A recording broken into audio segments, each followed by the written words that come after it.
So guys, ito na nga. Gagawa tayo ng hot chocolate. Hindi ako mahilig kasi sa chocolate, sa coffee, and milk. Lalo na sa tea.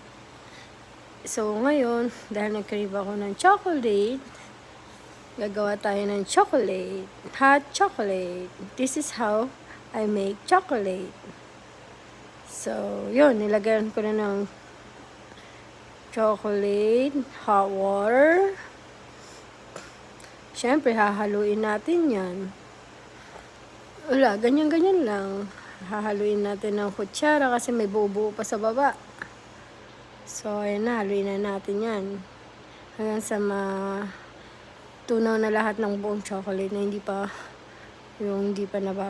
natutunaw na chocolate. Yan. Halo.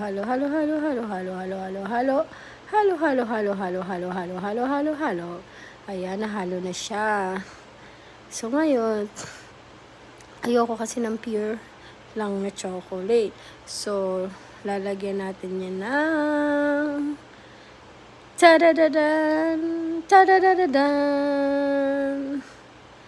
Ayan, lalagyan na natin ng milk. Ang hirap lang buksan kasi. Yan, milk. Wow. Ang sarap niyan, guys. Grabe. Ang sarap kasi hindi siya masyado matamis kasi hindi na ako naglalagay ng sugar. So, ayan na. Ready na.